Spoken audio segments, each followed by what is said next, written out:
Right, welcome back. It's been a minute since I put out a video, but here I am. So, since we're back, I just want to, it's just something I've been thinking about. We're going to go over my top scam ideas. Yeah, this is going to be fun. Obviously, these aren't things that I'm going to immediately go out and do or anything, but if you do see these things come into fruition, or if you do see these things happening, know that this is a scam. I'm giving you a warning now. I'm full on telling you these are ideas that I have that would be scams. If you see me involved in these ideas as like a lead of these ideas, it would have been a scam. So just telling you right now. So with that being said, please like, subscribe, comment on the videos below. Uh, Comment your favorite scam ideas if you have any. This is a really great conversation. So with that being said, all right, so my first scam idea would be shill bidding. So this isn't like a new thing or anything, but pretty much it would be if I wanted to sell or auction off an item, but then I'd also pretend to be a potential buyer. That way I can purchase said item at a slightly higher price and hopefully drive up the bidding price for that item. Let's say I have a lamp, for example, that I purchased for $10. I go on someplace, sell it for 20. Then with another bank account or like with another profile, I pretend to also want to purchase that for 25. And hopefully someone out there sees that and they're like, oh, well, I'll purchase it for 30. Either way, if I lose and have to pay myself, it's just giving myself money. If I win, that's just free money. I can just use it to go spend it on whatever else later on. Happens all the time, especially for like things like auctions, things like that. So really nothing new, just a really tried and true classic scam.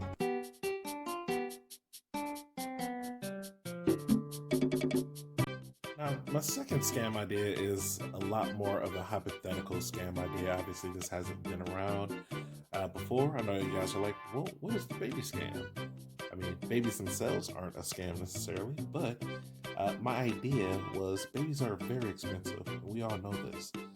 The scam would be, what if there was a credit card that you can just use to make all purchases for your child for the first few years of his life? So let's say up until 8, there's a credit card that you would give in your child's name that would make it so any purchases you wouldn't spend out of your own pocket. Then it just collects, and then the child would pay that off after they turn 18. Think of it like how student loans work, but even more of a scam. So obviously there would be some benefits, and you could promote the benefits of it, how much happier parents would be, how much money they would save. You can pretend like parents would actually spend the money to, help with the child pay off that debt, kind of like how quote unquote parents were supposed to save money for college and, tuition and things like that. But yeah, great idea. I mean, I feel like if a credit card company heard about this, they'd probably love it. It's just creating a next generation of children who are going to be in hundreds of $1,000s worth of debt, and probably no realistic way of them getting out of it. But it would make a lot of money for credit card companies. Parents would save a lot of money. They'd probably buy a bunch of expensive stuff that babies would never need. And yeah, that's just the life that they would live. It'd be nice for a while. Once the bubble bursts, that's when the real trouble will start. But that's future people's problems, not current people's problems. So, new, possibly innovative scam idea. Let me know in the comments how you feel about that one. I feel like again, if I can get any major credit card company or any real company to get invested into that, I would gladly just take the money and try to think of more ideas. So, number 3.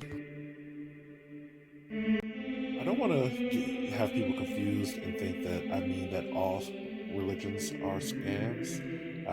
I myself am a Christian, so I have some pretty spiritual roots. There's a lot of things I believe that may not be specifically scientific, but if I were to create a religion or be the head of some type of religion, it most likely would be a scam. The older I get, the more you just realize that all you need is a few, let's say, just like fundamental truths about life, and it's relatively easy to convince people to do things. Especially, let's say they're like younger, or they just maybe one of those people that are just a little bit more like gullible.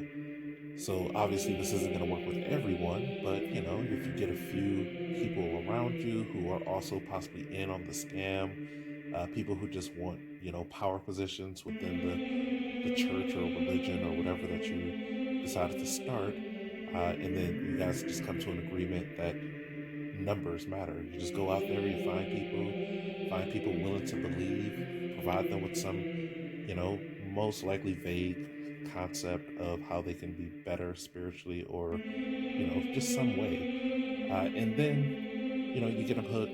Maybe have them stop communicating with family and friends, things like that, people who don't agree, and then yeah, now you kind of have a core group of people who understand the mission, and then a bunch of followers who kind of blindly go out and participate in the religion, um, you know, just worshiping, doing whatever they do, providing you money, you know, all the fun stuff. Again, I don't want this to sound like I think that that's what's happening with current religions.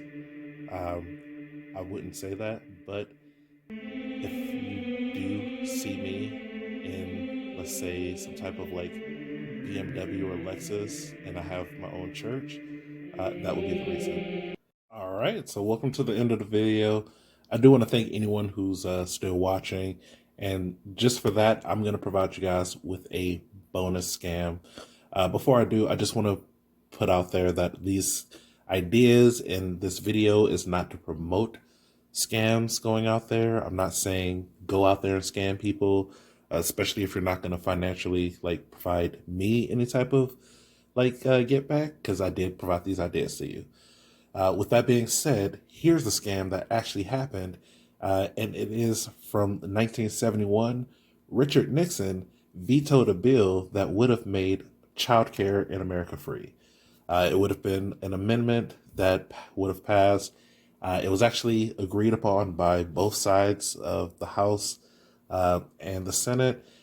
So this was a bipartisan bill. It just got vetoed because Richard Nixon felt like this would have been too communist. Also, he felt like this would have somehow, you know, interrupted like family values. Like it would have been something that was been detrimental to like family values, which, you know, I'm sure having both parents needing to work in order to support you definitely did not disrupt family values. So with that being said, again, I do want to thank you guys for watching. Please, one more time, like, comment, subscribe. You never know what type of videos I'm going to make next. And bye. There's no harm in saying what you need.